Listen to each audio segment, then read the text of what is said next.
తెలంగాణలో పొలిటికల్ అన్ని పార్టీలు కూడా ఒకే అంశం మీద ఫోకస్ పెడతా ఉంది. ఎస్ఐఆర్ త్వరలో తెలంగాణలో ఓట్లకు సంబంధించిన సవరణ జరగబోతా ఉంది. దానిపైనే అన్ని పార్టీలు కూడా ఫోకస్ పెడతా ఉన్నాయి. ఇప్పటికే కాంగ్రెస్ పార్టీ అధినేత కావచ్చు, కాంగ్రెస్ పార్టీ నేతలంతా కూడా కేంద్ర ప్రభుత్వం పైన ఒత్తిడి అయితే తీసుకుని వస్తూ ఉంది. మైనార్టీ ఓట్లు, అదేవిధంగా క్రిస్టియన్స్ ఓట్లను తొలగించడానికి ఎస్ఐఆర్ని తీసుకుని వచ్చారు. అదేవిధంగా పశ్చిమ బెంగాల్లో కూడా అధికారం రావడానికి ఎస్ఐఆర్ఏ కీలక పాత్ర పోషించింది. అక్కడ ఓట్లు తొలగించడం ద్వారానే అక్కడ అధికారంలోకి వచ్చిందనే వాదనలు ముందు నుండి అయితే వినిపిస్తూ ఉన్నాయి.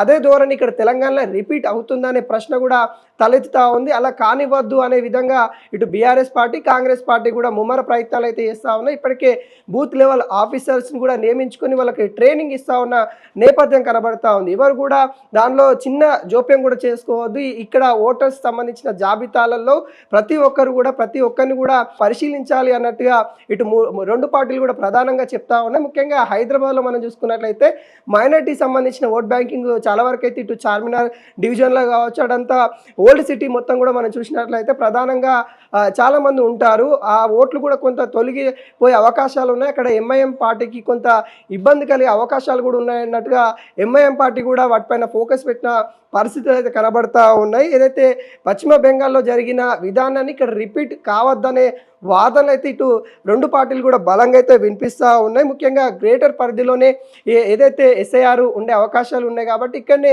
మొత్తం గందరగోళం కాకుండా ఇక్కడైతే ఓటర్లు ఎక్కడైతే ఉన్నారో వాళ్ళందరినీ కూడా డివిజన్ వారీగా మరి నియమించుకోవాలి. డివిజన్ వారీగా ప్రతి ఒక్కరిని కూడా పరిశీలించాల్సిందే అన్నట్టుగా ఇటు కేంద్ర ప్రభుత్వం ఏదైతే చెప్తా ఉందో దానికి ఇటు పార్టీలు కూడా సిద్ధమవుతా ఉంది. ఇక్కడ ఎన్నికల కమిషన్ కూడా కీలక వ్యాఖ్యలు అయితే చేస్తూ ఉంది. ఎవరు కూడా భయపడద్దు, ఎవరు కూడా భయాందోళనకి గురి కావద్దు. ఇది ప్రతి 10 సంవత్సరాలకు ఒకసారి జరిగే ప్రక్రియనే. దీంట్లో ఏమి కొత్తదనం ఏమి ఉండదు.